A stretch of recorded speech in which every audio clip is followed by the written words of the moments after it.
Hi, welcome back to the show. I'm so glad you're here. Before we get into today's episode, I want to just chat a little bit since I took a few weeks off over the holidays. I really wanted to be present with my family, but to be perfectly honest, I also went through a pretty intense and confusing job interview process that knocked me off balance more than I expected. And I was thinking about this afterward, just how grateful I am that I'm sober.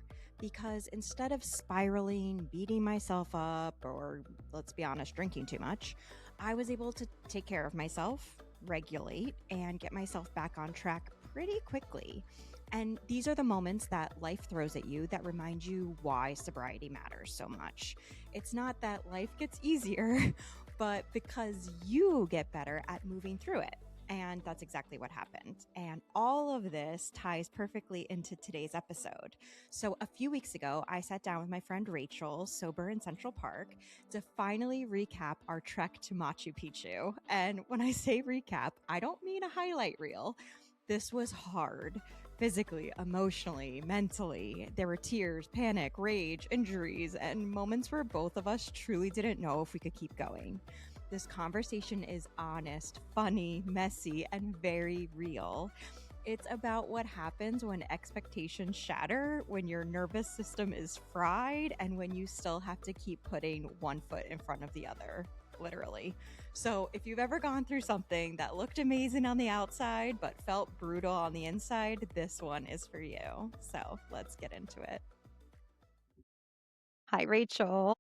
Hi, how are you? I'm good. We are decked out in our Peru apparel here. If you can't see, just know we are wearing alpaca Stop.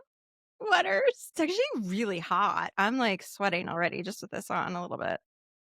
I don't even know. It's bringing me back to Aguas Caliente, Abby. That was Yes. That was actually, I feel like, the best part, maybe, finally arriving back to civilization. But yeah, we need to recap all of this. I mean, it's been a little bit now since we've returned. And I feel about like a we've, month. yes, about a Yeah. month, we've integrated back. Cause I mean, I came back, I was feeling pretty intense. So I feel like this is like a good amount of time now to be able to talk about it and mainly hopefully laugh about a lot of the stuff rather than cry. Yeah.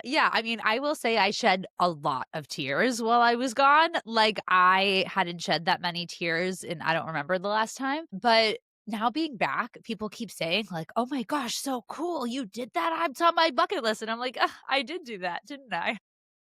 It's so true. That's my takeaway too. Like, I just feel like it's something like we'll always have. It's something we accomplished. It's like amazing. But for now and for this episode, let's go back and kind of go through from the beginning what this was like because a lot of people have been like, "Wait, you went to Machu Picchu, you went to Peru, you did this hike." I feel like I posted some things, but I haven't really done like a full recap of what the experience was like. So that's why I wanted to have you on so we could do this. Yeah, no, totally. I feel like I should do a full recap too. And I was just looking at how much content I took throughout the whole thing, which was like a lot. And what am I going to do with all of this? And there was one day because I was posting on my stories of the days, but we didn't have service for a few days, right? So they were like a little behind. I never posted my day 4 stories ever. They have not. And I went back and looked, and Abby, there's a story of me sobbing, Oh, sobbing. And I remember, and there was a nice woman had pity and gave me some free coffee and some free Wi-Fi. And I remember just being like, what did I do? How did I get here? Why am I here? I had fallen in mud 3 times right before I made that story. And I'm I know just which day now. sobbing. Yeah. Yeah. Oh, there were so Yeah. many tears. All right. Well, to go back to like day one, I feel like my experience with this all started with like horrific travel situation where like my flights got delayed and I had to like hop, skip, and jump my way through Panama City to Lima to eventually getting to all of you guys in Cusco. But I feel like getting there was so exciting, but then the altitude hit so hard and it really kind of felt like a really bad hangover to me, like anxiety. And my heart was racing and I felt really anxious. And like that's kind of how I started the trip, which sucked. But you didn't have that because you took like altitude sickness medicine or something. Yeah, no, so I that sucks, and I'm so sorry that happened to you, and I also got there a day before everybody got there, so I had extra time in Cusco. So for everyone out there listening, like, Cusco is still a big elevation jump, but it's not nearly as high as where we're going in Machu Picchu and that whole trek. But I knew myself, and, like, the last time I did anything with altitude, I was still drinking, but I got really sick in Denver, and I knew said to myself, "If there is a medication, I'm just gonna take it."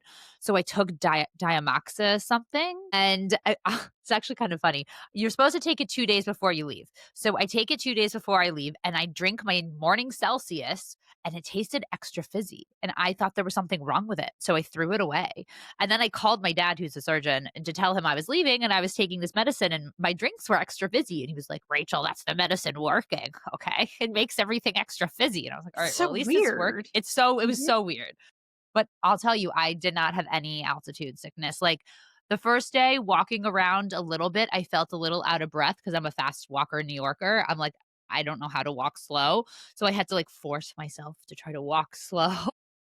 I know. That But I first well, because we did I called it, like, the sample hike, because Ryan was like, "Okay, like, we're gonna do a little hike up to White Jesus." That was right in Cusco, right? And so we were like I was like, "Okay," like, this it did not look that hard on the surface of things, but when you added in the altitude, it was like each step I took, I almost just it was, like, mentally, but also it was like my heart was racing, but I wasn't, like, physically exerting myself. It was just, like, the weirdest feeling if you're not used to altitude. I was like, "What is going on?" And it freaked me out because 'cause I'm like, "If I can't even hike up this, like, very moderate, like, thing," which I did it. It's not like I couldn't do it, but it was a little bit scary to do that ahead of the Yeah. longer trek. Yeah, no, totally. I mean, I was nervous for the hike, and then I actually surprised myself. Actually, that hike for me was where I was like, "Okay, I don't give myself enough credit for how in shape I am." Yeah. And how, because before I left, I was freaking out. Like, I did know kind of what we were getting ourselves into, like, and I did not train, and I kept talking to people, and I wore hiking boots around New York City for a month. A month. I wore them in Smart. Soho.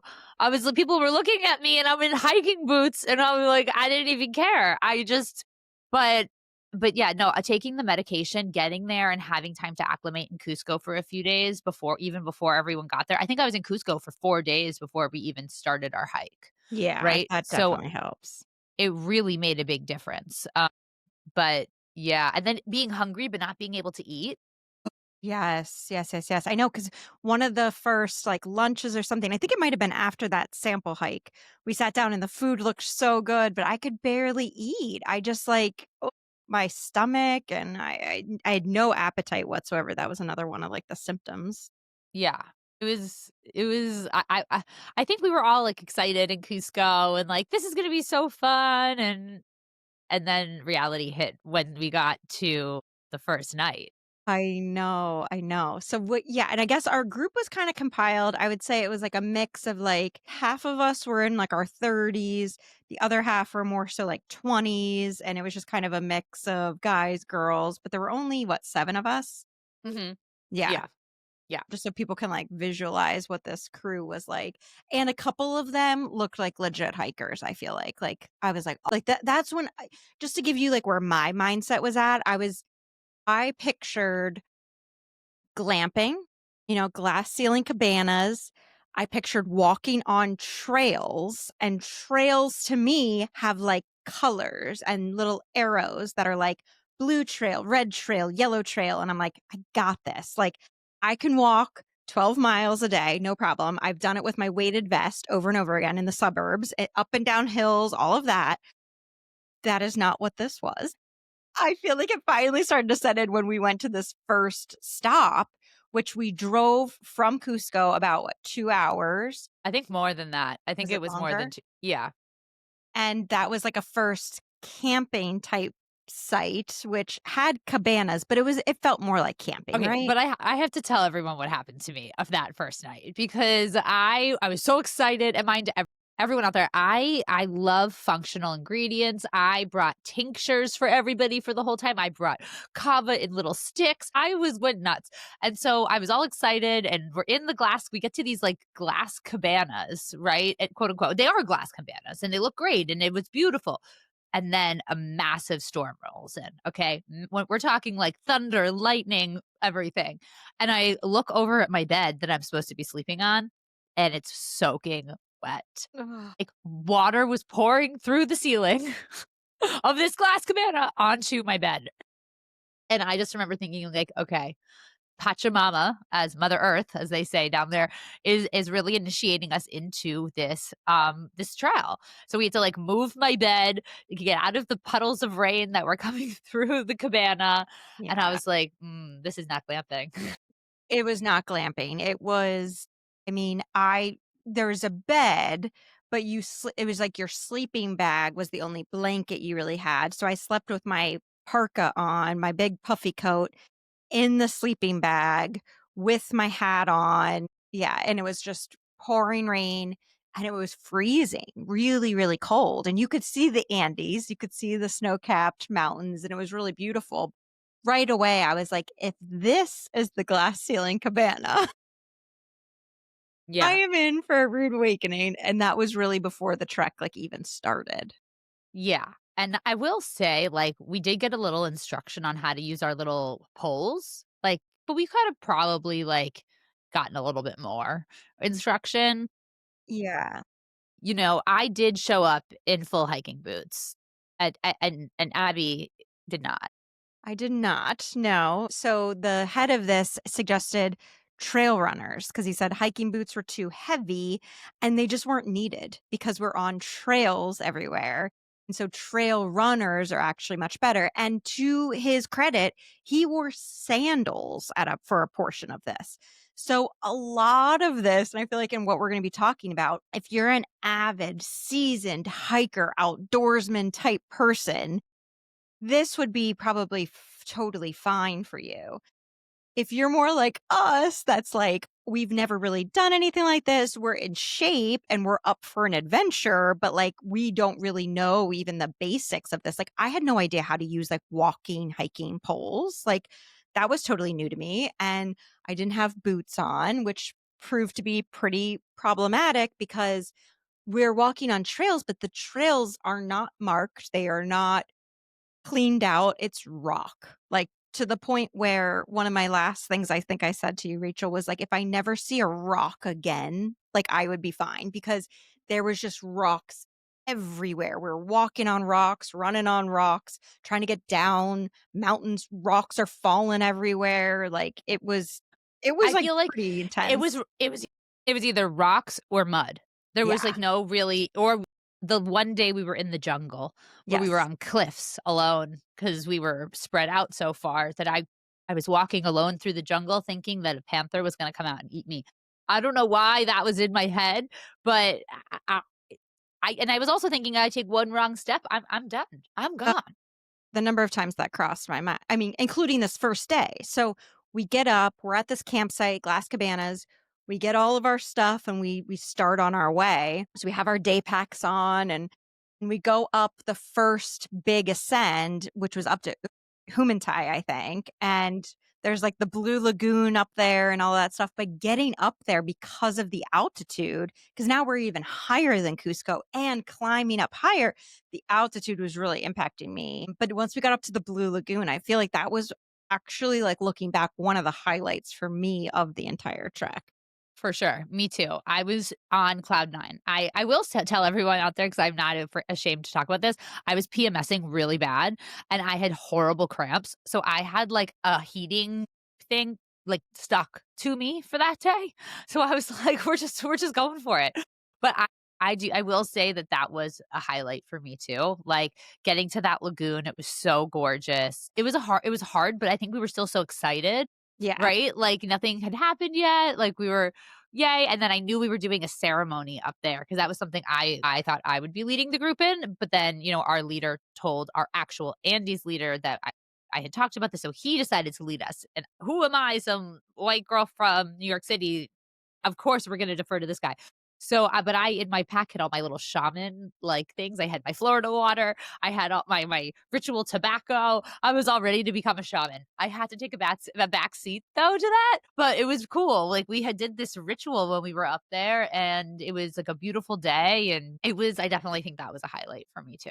Totally. He had a huge condor feather, and he was doing it was very, kind of you could tell he'd been doing this his entire life and all the traditional type things. But I will say, I feel like you were the one that spurred that because I would have felt a little too, like, nervous to bring it up, or I wouldn't even have known how to bring it up, but, like, I was really interested in the whole spiritual side of this trip, and because you were so vocal about it, Cesar, who was our local guide, was like, "Well, if you guys are interested in this, I can basically do, like, the full traditional ceremony," and we were like, "Yes, please," and I don't think he would have done that if you hadn't been, like, vocal about it.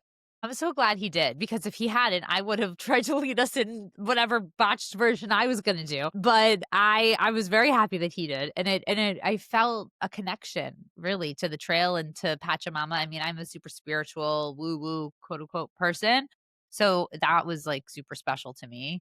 Yeah. And I did feel like he was like blessing us with safety, and Pachamama was going to protect us. But I will say, when we left there and we had to hike, we had to go back the way we came, right? So that was the only time we, like, went somewhere and had to backtrack, and we went downhill, and I was like, "Huh, wow, it kinda hurts, like, going downhill with my big toes hitting into my shoes, like, is that supposed to hurt?" Like, and also when we were up at the Blue Lagoon, we took a group picture, and I jumped up onto a rock. When I got down, I felt my knee pop a little bit. And I didn't think anything of it. I was like, "Oh, it's fine." Like, I just, like, moved my knee weird. Wrong. That we'll get to that later. But anyways, we were all high spirits, and then going down, I thought it was good, but then we get back to exactly where we started from, and then we had to start the hike. And mentally, that was hard because, yeah, it was kinda like, "All right, we get all the way to the top," and it was hard. Then go back down, and going downhill, which we found through this, whatever, 5-day hike, going down is just as hard, if not harder, than going uphill. Get all the way back down, and you're like, "Oh my gosh, this is kinda like where we started." And then from that portion, for that afternoon, we were doing the hardest portion of the entire trek that afternoon after doing something pretty hard that morning. So that was, like, a really tough day. But we start up and we start going up this we're going up to the top of Salcantay at this point. And what was kind of hard for me, again, this is speaking as someone that is not an avid hiker, really has never hiked anything like this before in my life. People spread out. And our guide had told us that, like, a lot of this, you're going to be kind of by yourself because people go at such different paces. And it does make sense because when I was going, you could barely carry on a conversation between the altitude and the physical exertion. You're really locked in. I mean, you're looking at every single step you're taking because, again, it's all rock. You have your hiking poles. You have to watch kind of where you're going. But what got to be really hard for me was, like, again, no trail markers. You're in the middle of the wilderness. And so I'm like, I don't know necessarily where to go next. It wasn't clear where the trail was. And so I got off trail at portions of this. At the highest, like, ascent that we were doing, the most difficult part, I was off trail. And so at one point in particular, I was so scared because it's a cliff at a lot of these places. I had to throw my hiking poles up because I couldn't even hold on to them because I had to grab the rocks with my hands and pull myself up. And I have a day pack on, and I was really, really scared getting up this entire mountain. Yeah, you got off trail because I mean, it was really hard, but I was just walking. Like, and it was not like I didn't have to climb anything. Well, there were a few points where I had to, like, hoist myself onto the next, like, kind of step, but it was never like whatever you went through. Yeah. And I actually what I found to be helpful was I had my headphones and I was blasting my, like, is in early 2000s, like, throwback jams and just, like, eating all of the, like, Alice mushroom chocolates for focus and energy and, like, dosing myself with the liquid IV energies that I had, and, like, I was just, like, going I need it all right now.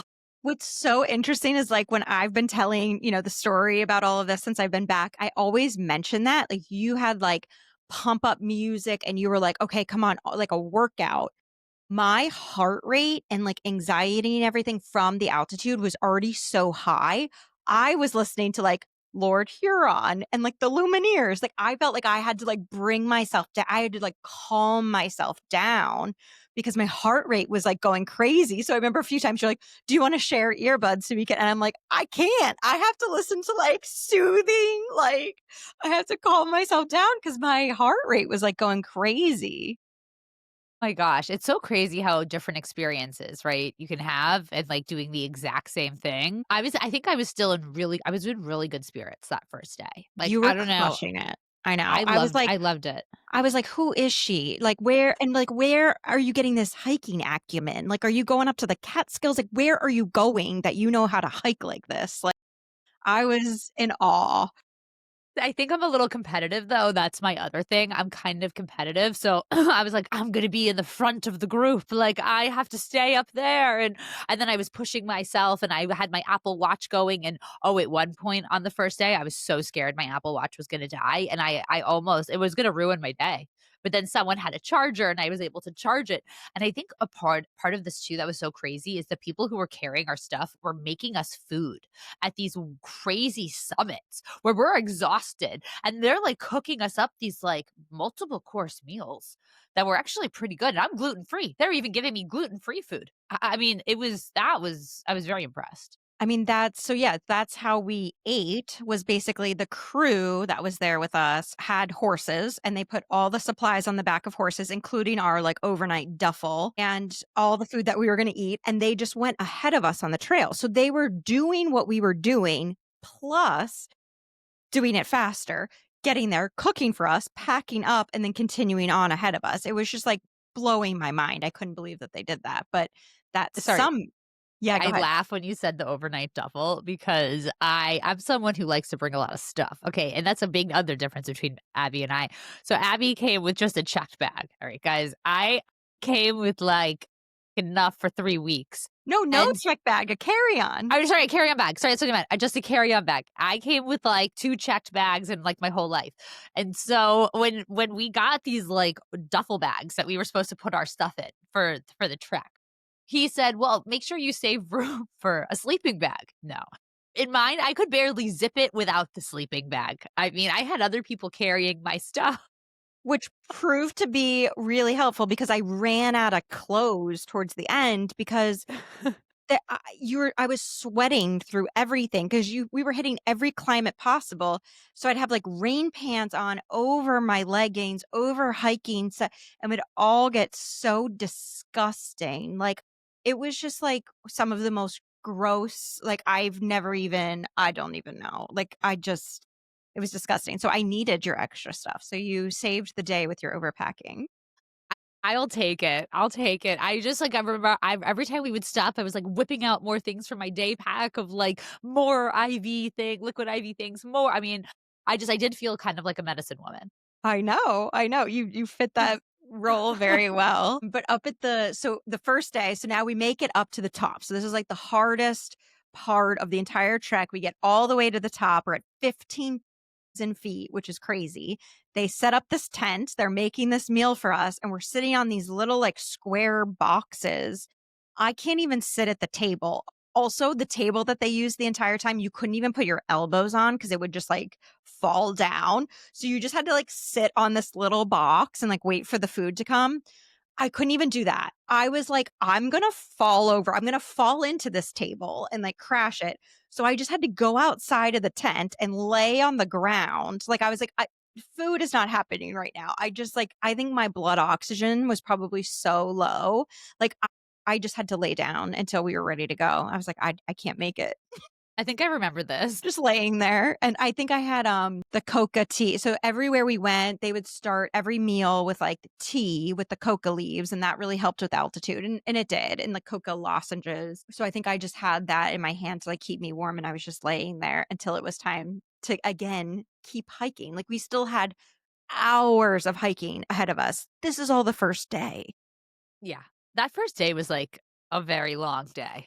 It was absolutely insane, and the last portion of this day was downhill, which again was way harder than we thought, and it's like loose rocks and like just like falling. And I think at this point it might have started raining. And it was just like totally insane. I mean, and that's when I had my like massive freak out moment. I kind of loved your freak out moment though.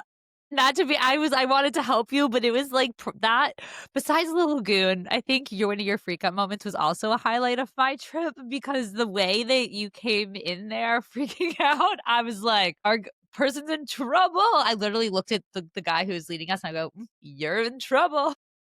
So to set the scene, so this is at the end of this like epic day, right? This is the same day as the Blue Lagoon. This is the same day as being at the top of this summit and like laying on the ground. Make our way all the way down this mountain. There are rocks falling. The local guide said to me multiple times, Abigail, that's what he called me, Abigail, where are your boots? Wait, and I was like, Cesar, like he told me not to bring boots, whatever. And he's like, you need boots. And I'm like, well, now's not the time.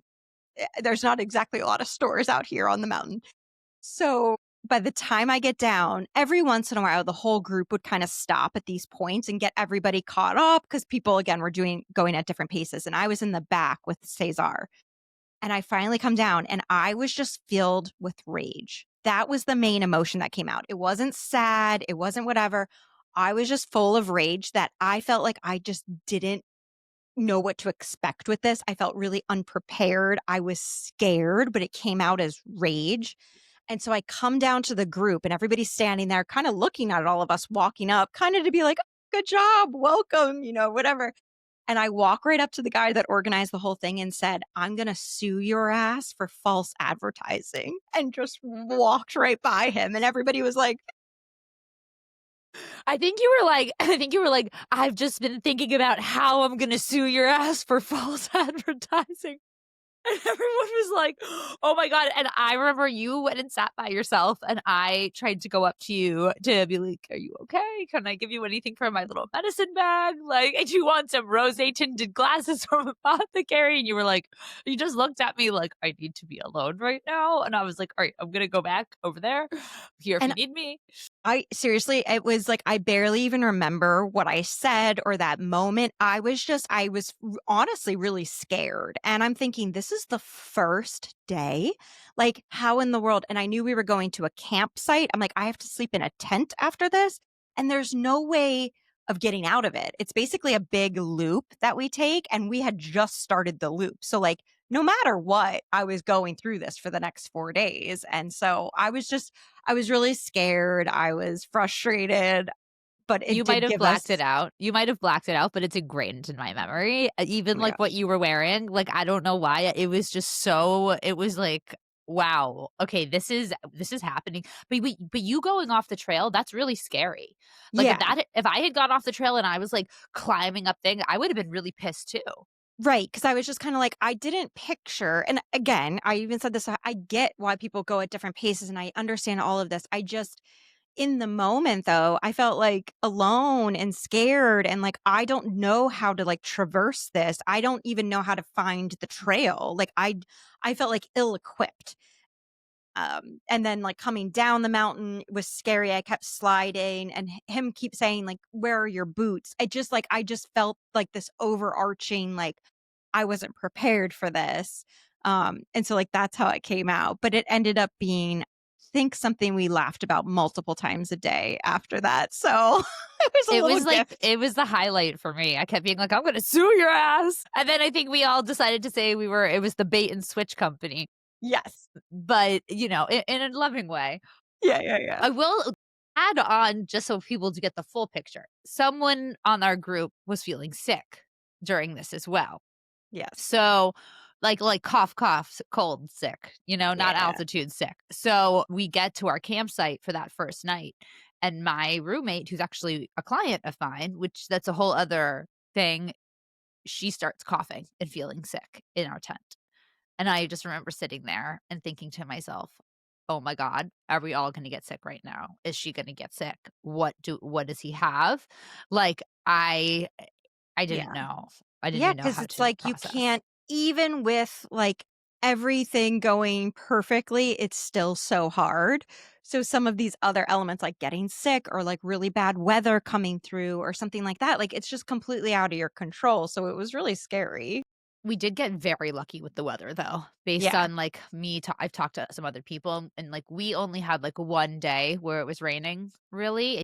I do think, like, Pachamama was kind of looking out for us. totally. Because even so that night, that first night after we made it to the campsite, that was the one and only night we slept in a tent, and it was just pouring rain the whole night, and so I think all of us separately were like, my gosh, is it just going to rain all night and all day for this whole next, it was just like a little bit scary, but it ended up, I think, clearing up before we even like headed out that day, right? Yeah, I think it did, or it rained for, like, a tiny bit as we left, Yeah.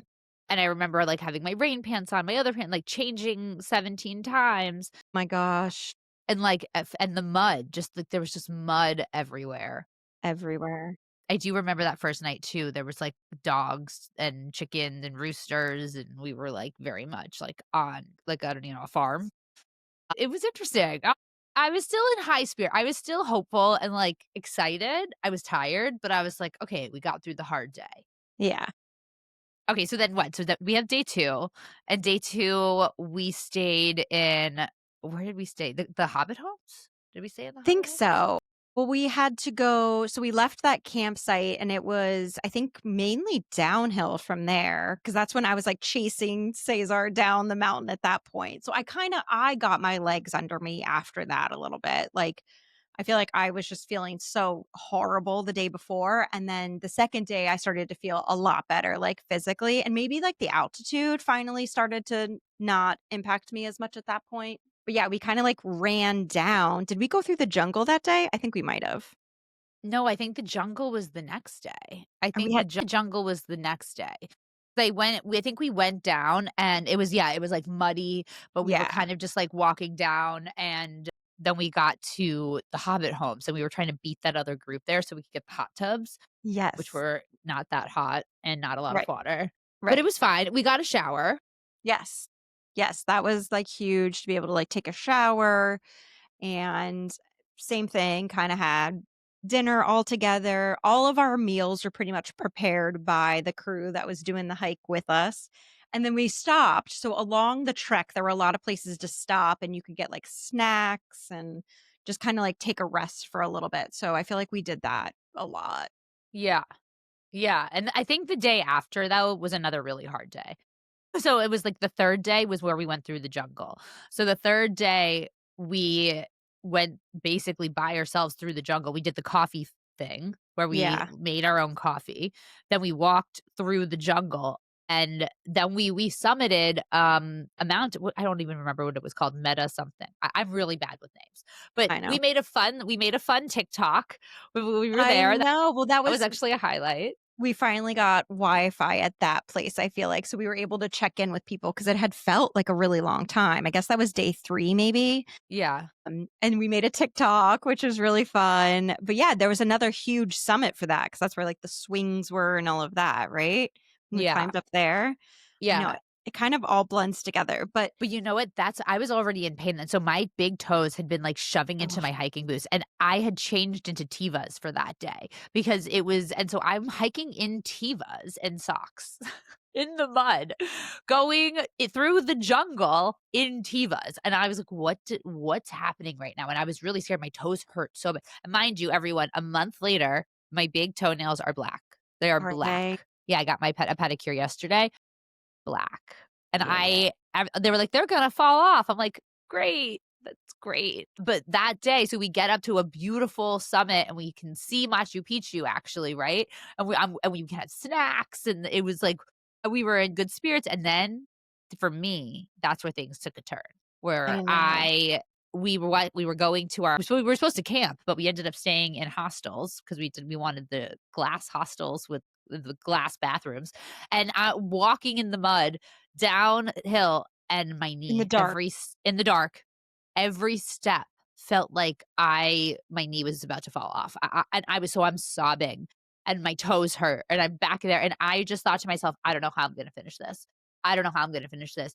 And we get to the campsite and I had a panic attack. I had a full blown panic attack where I couldn't breathe and I was like, get me out of here. Like I was in so much pain And that's for me where I was like, "Okay, I need something, I either need a knee brace," which they were able to find me, or I had to do something because I'm not okay. And you guys were so comforting. We all skipped dinner that night except for, like, a few people. We ate, like, candy bars, and Abby French braided my hair. And Abby French braided my hair, like, multiple times, and it got me through it, and I remember calling a few people with my friends and just crying, and my friend was like, "You can do this," like, "What will," but I lost it after that 3rd day with the downhill 'cause I'd fallen in the mud and I was in pain, and when you're in pain like that, like, I don't know, there was Well, nothing. I know, and it just felt like we were in the middle. I mean, we were in the middle of nowhere. There was no, like, just take a car back or, there were no other options. Like, you had to walk yourself out of this situation. And I do think that that is going to come in handy in other aspects of our life where it's like, if I was able to do that, like, it just gives you a perspective of like, I don't know. I think if we were able to get through this thing, like, what else can't we do? Because you were in some pretty bad shape and you just had to get up the next day, get ready, get that day pack on, and start walking again. And it was like, whoa, that takes like some real strength, like physical, but Thanks. also mental.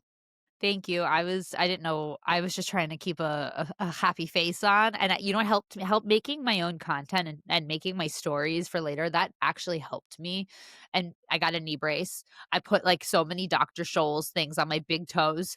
I don't even know, and but I remember, like, I kept slipping in the mud that morning, and Yeah. that's when I got we got to our first rest stop, and I was alone, and I went behind and it was just sobbing. I think I was also PMSing though, too, which is, like, not it was like a perfect storm for me, Yeah. and so that I was ready to be done. Like, and we had a long day ahead of us that day. Like, then we kept going. We get to this place where we had lunch where there were, like, little vendors set up, right? And they were, like, selling candy bars and coffees, and I didn't know it was like this quote unquote city. I know. What was that? I guess I that's where the train goes through. So like you can take a train to Aguas Calientes and do it that way. And so the train must just stop at this place. So like right along the train tracks, like you had to like walk over the train tracks in either direction to go to all these vendors. But they had everything. They had like any snack imaginable, and some of it looked like it had been there since like the 80s. Remember my Sprite can? I hadn't seen a Sprite can that looked like that since like I was a little kid. It was probably from the 90s. Oh my gosh, no, and so, yeah, so we're there, we have lunch, we're repacking our packs, and then I have this memory because I'm repacking things and I'm trying to put a lidocaine patch on my back because, mind you, I have a bad back, so I was preparing for my back to hurt throughout all this. I wasn't preparing for my knee to hurt, I wasn't preparing for my big toes to hurt, I was preparing that my back would hurt, but it wasn't really, but I was like, "It's kinda bothering me, I'm gonna put a lidocaine patch on." I had got myself like a little carabiner pocket knife, which I should not be allowed to have a pocket knife. Okay. I don't know why I thought that was a good idea. So I open it up to open this lidocaine patch and I slice my finger open. You guys, it looked like a crime scene everywhere. Like there was blood everywhere. It was like this makeshift restaurant, like literally built on stilts, and it was all wood planks, and there's just blood everywhere. And like everybody's just kind of looking around because like, what do we do? Like it would have been like too many cooks in the kitchen. Like I would have no idea how to help you. Like I would be the one that would slice my finger. So I'm like, I'm not of help. But surely somebody else will step in, which I think Steph kind of, Yeah, came to your Steph's a rescue. nurse, and so she Yeah. was able to, like, bam, but I, like, it was bleeding through the Band-Aid, so now I have my knee, my toes, and my hand that are all messed up, and I went out and called my mom, I cried, and I was like, "We're all hopefully almost done," and then our guide, not Cesar, our other guide was like, "Okay, guys, we're gonna have a fast group and a slow group. Who wants to try to get as fast as we can to Aguas Calientes so we can go in the hot springs?" I was like, "Okay, like, let's go to the fast group." So this is basically the end. So like there are 4 days. I'm sure we're skipping over a lot, but I'm sure people are getting the gist of it. But this was pretty much the end. So we were going from this little town along the train tracks to Aquas. Aguas Calientes, and that's like the bottom of Machu Picchu. Like if you're going to Machu Picchu, that's where you're staying. That's the city. Then you go up to Machu Picchu for your allocated time. And so to get from this town to the other town was 6 miles, but it's along the train tracks, which in theory you'd be like, well, that sounds a lot better than like climbing a mountain or going down a mountain. But it was all gravel. So it was More than gravel, it was like rocks. It was like like actual boulders. rock. Yeah. Oh my gosh. And so, of course, we're in the fast group because I think I said, if you're going to torture me, do it fast. And so I'm like, okay, I'm and I kept saying I'm the oldest and the shortest, right? Because I was like, everybody had these long legs. Like, you're so tall. And I feel like everybody was tall. And I'm like, I'm so short. And so we're, to me, running the last 6 miles of this trek with my day pack on these rocks to get to And I'm like, I feel like I'm going to die. Like, I just don't even understand why I'm here or why I'm doing. I mean, also, not to mention, we had to, like, cross certain areas where it was just, like, planks of wood, and then if you took one wrong step, you were gonna fall into a waterfall and die. You Like, would there was die. no yeah, Yeah. like, you just had to balance, and I have no balance. I just kept thinking, like, "I gotta do this or I'm gonna die." Like Going so fast. People were like, 1, 2, 3, 4 over these planks. They're railroad ties, but in between them, like if you slipped, if you did anything, you would have died. And people are like, don't, right over and I'm like, my legs are so short. Like I have to like take a step, stop, take another step, stop, take another step. And people are already like flying down. I'm screaming. Remember, I was screaming at that too. I well, was I was like, trying to get people to wait and stop too. my gosh, it was just like from really start to finish. It felt more like an adventure race. Like if you told me that was like some sort of survivor amazing race type thing, that would have made more sense because I was just like, what in the world? Like this is not like a anybody Yeah, can do this kind of thing. and I will say I didn't feel like we could be emotional or we could show our emotions without it being a big deal. And when you're on a trip like this, and I've talked to a lot of other people, like this is a very emotional journey and you're going to feel all different kinds of things. And I don't think that was really explained to us. And I don't think that was really like nurtured, you know? And so as someone, I was trying to kind of do that for the group, but I'm also going through my own journey here. Like, so it felt a little lonely almost. I was struggling with that too. I mean, I tried to really kind of say what was going on with me and what I was feeling. But yeah, it felt a little bit like you shouldn't be doing that or something. So I struggled. It was really, really hard that entire time. I was like, I kept thinking, I don't know if I can do this, but I had no other choice. But I think in doing that and kind of showing myself what I'm capable of, like I was able to get through something that was so hard. And same with you, like through all those things that happened, and you were still able to get to the end and make it, and you're here to talk about it. It really does just prove you that, how strong you are and what you're Yeah, capable of. no, totally. I mean, I think though, the fact that this was so mind you guys, this last day is Halloween. So we get to Aguas Caliente and we get into these we didn't even go to the hot springs. Let me just be clear here. We decided that no, we're actually not going to hot springs. They have bad reviews on Google. So we raced for no reason. And we got there and this hotel is actually amazing. It was a beautiful, amazing hotel. And we got this like circuit massage. Abby and I had like like a couple's massage Like a next to each honeymoon other, massage, I literally think. a honeymoon in the same room. It was like $45 for this like hour Whoa. massage and foot thing, and I don't even know. But and then I remember Abby rebraided my hair again. Thank you for that. And we walked around Aguas Caliente while everyone was dressed in costume trick or treating. And I swear I felt like I was in a fever dream. I was like, where am I? I'm exhausted. I just looked around at these little kids like trick or treating in these weird costumes, and I don't know. I just didn't feel I know. I was like, it felt good to be in a city. It felt good to be in a nice hotel and get the massage and everything.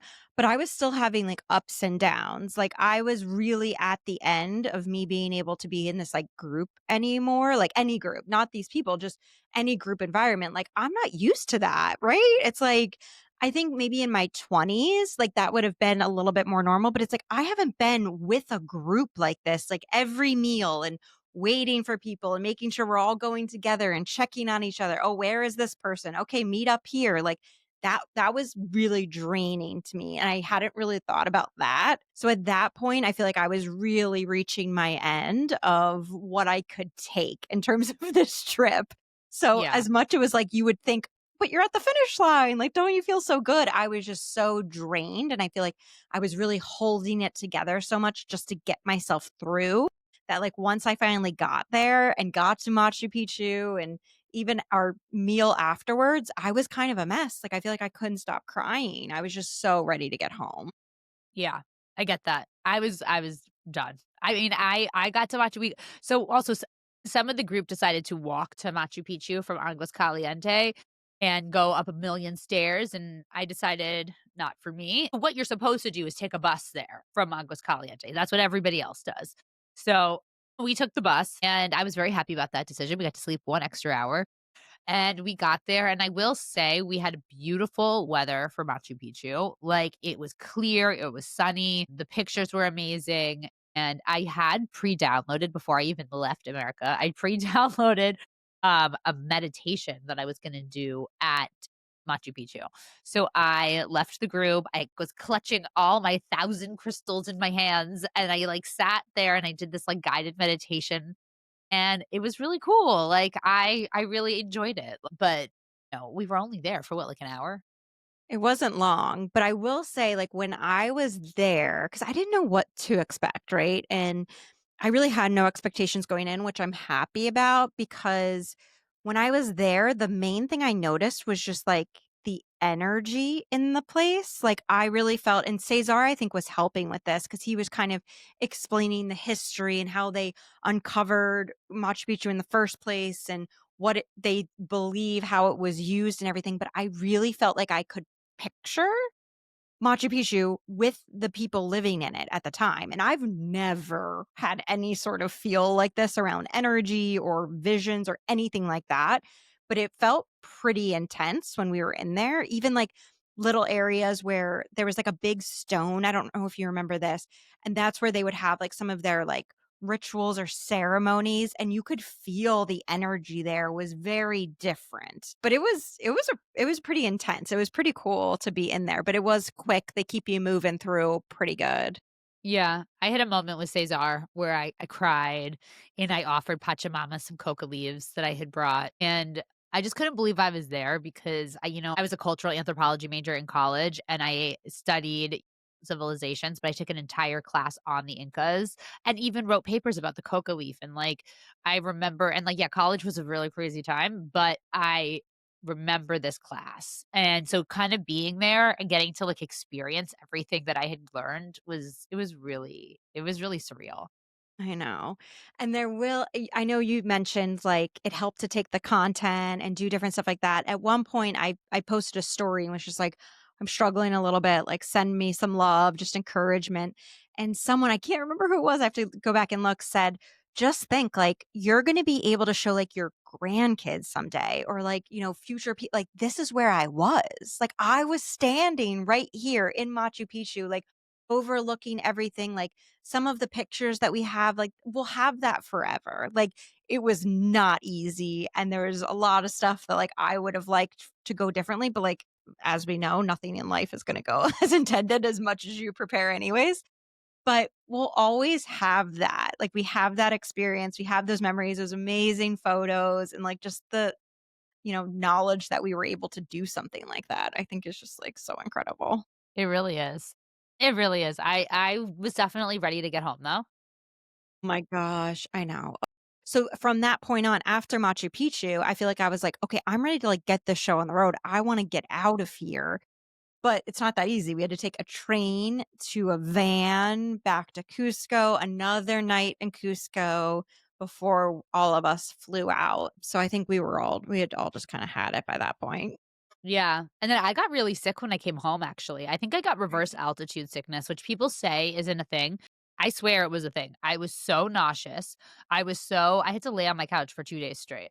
I mean, I did too, but not because of reverse altitude. I feel like I was just so I mean, I came back, like, a little bit, like, still of that, like, anger, which is really weird. I don't know if it was, like, a protective thing that was going on because there were several moments on that trek that I legit didn't I thought, like, my life was in danger. This is not exaggerating, like, one was that first day when I got off trail, but one was also we were crossing a waterfall, and it was just, like, single Yep. rocks. So, Yep. it was like someone went, Cesar went, I think, and then it was me. And it was just like, I didn't know that there was any other option of how to go through there. So I start to go on these rocks and the water is rushing so fast. Like you couldn't put your poles down because your poles would just go flying. So I'm just stepping rock to rock and the rocks are wobbling. It's on the edge of a waterfall. Like that just would have been it. I was And scared there too. I yeah, almost fell, and he came over and he grabbed my hand and he helped me, and I had to step in the actual water because I wasn't it was bad. That was bad. it was really scary. And then, like, again, the railroad ties and everything just felt like, again, this race feeling. Like there was this, timing and you got to go fast. And it was, I think, a protective thing came out of me to kind of get like angry. And there was like an intensity. So that's how I came back, which was crazy because everybody's thinking, oh, you're going to go on this trip and you're going to like have these amazing experiences. And it was like, yes.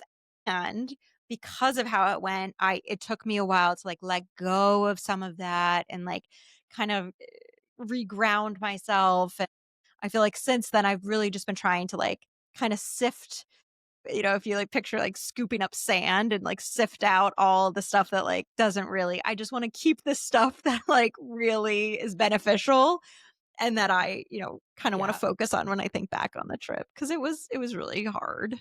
It was really hard. I'm glad I did it. Would I do it again? No. No. Definitely not. I know. Well, I think I learned a lot about myself too. It's like because I was thinking going into it, I loved the spiritual element. I love the idea of like the physicality. I do. I like being having stuff to do and being really active and stuff like that.